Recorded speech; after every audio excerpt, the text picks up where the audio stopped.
Saudaraku, satu hal lagi. Kalau saudara bertekun dalam iman, kadang-kala yang saudara doakan tidak terjadi seperti yang saudara doakan itu. Maka itu berarti Tuhan tidak menjawab doa. Bukan. Tuhan menjawab lebih baik lagi.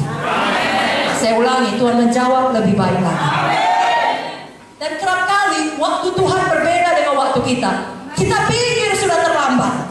Kita pikir kok lama kali ya Tuhan. Sudah kami berdoa, kok kelihatannya gak terjadi apa-apa. Tuhan tidak pernah terburu-buru. Saudara ingat Yesaya 55:8-9 berkata, rancanganku bukan rancanganmu, jalanmu bukan jalanku. Demikianlah firman Tuhan. Seperti tingginya langit dan bumi, demikianlah tingginya jalanku dari jalanmu, rancanganku dari rancanganmu.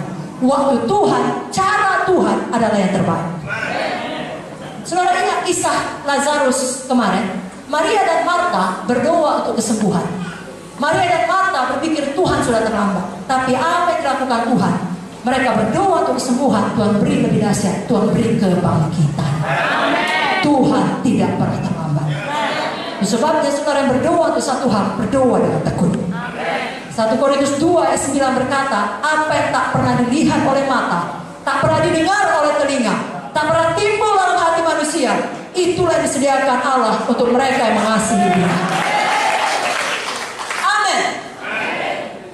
Kalau saudara ingat dalam Kejadian 1 ayat 1, saya buka kembali kepada buku yang pertama, saudaraku.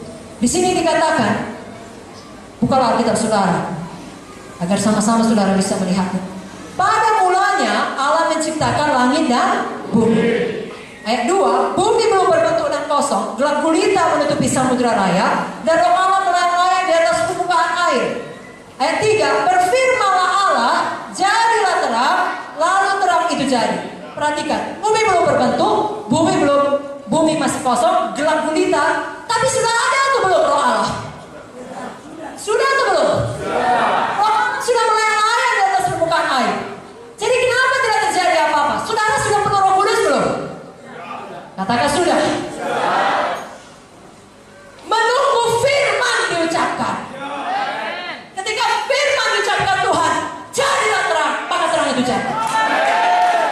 Kalau saudara bertekun dalam iman, terus ucapkan kemenangan saudara. Roh Kudus menunggu itu. Karena ucapan saudara dapat menjadikan dari yang tidak ada menjadi ada. Jangan pernah ucapkan kekalahan saudara. Kakak tahu saudara katakan, saya punya keberanian iman. Saya punya ketekunan iman. Saya tidak akan menyerah. Saya fokus pada kekekalan. Saya selesaikan panggilan Tuhan. Saya berubah menjadi seperti Yesus. Saya berbuah, menginjil dan memulihkan. Apapun aniaya, saya tidak akan berhenti. Katakan amin. Berikan tepuk tangan bagi Tuhan Yesus. Haleluya. Maka pada akhirnya saudara akan sampai pada kemenangan iman. Saudara tahu apa itu kemenangan iman? Seperti yang dikatakan Kaleb, berikan padaku Hebron. 85 tahun, paling tua. Sama seperti Abraham tadi, tidak ada dasar untuk berharap. Tidak cocok dia lagi yang pergi berperang. Bahkan dia berperang bukan melawan sembarang raksasa, melawan Kiryat Arba, orang enak yang paling besar. Dia bukan berkata, dulu aku udah pernah capek bangun sidang, sekarang masa kau suruh bangun sidang lagi, Tuhan aku udah tua, suruhlah yang lebih muda itu. Kalian tidak berkata demikian. Dulu aku kuat, sekarang ini kekuatanku sama dengan 45 tahun dahulu. Seperti itulah aku masih bisa berperang, keluar masuk. Itu kemenangan iman. Itulah teladan di depan mata kita oleh Ibu Munti. Sudah jatuh, sudah dioperasi, sudah melalui banyak kesakitan, banyak penyakit, banyak badai kehidupan, tetap berkata, berikan kepadaku Hebron. Berikan.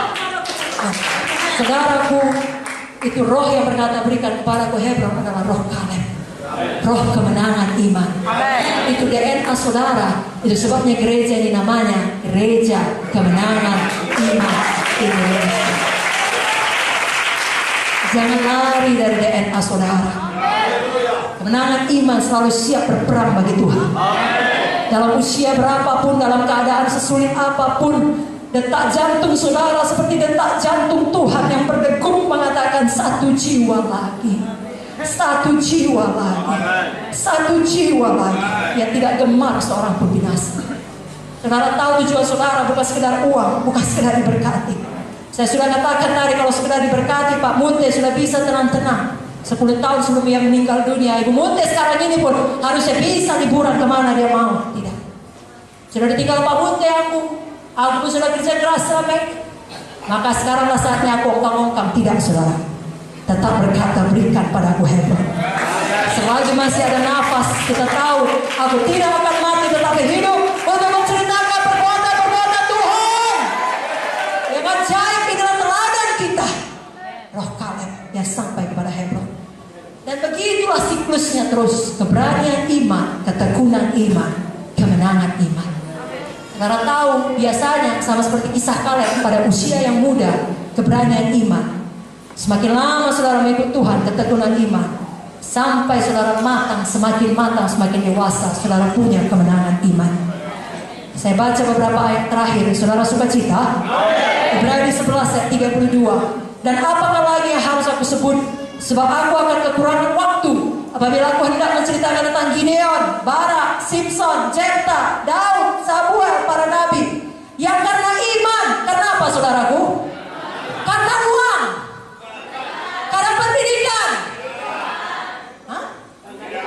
karena banyak masa mengikutinya, karena pendukung yang besar, karena iman telah menaklukkan kerajaan-kerajaan, mengamalkan kebenaran, memperoleh apa yang dijanjikan, menutup mulut singa-singa, memadamkan api yang dahsyat. Mereka telah luput dari mata pedang, telah beroleh kekuatan dan kelemahan, telah menjadi kuat dalam peperangan, dan telah memukul mundur pasukan-pasukan tentara asing. Itulah dia, mujizat demi mujizat. Roma 1 ayat 17 jelas berkata, di dalamnya nyata kebenaran Allah yang bertolak dari iman dan memimpin kepada iman. Sebab ada tertulis orang benar akan hidup oleh iman. Semua yang lahir dari Allah mengalahkan dunia. Inilah kemenangan mengalahkan dunia, iman kita. Saudara diberkati.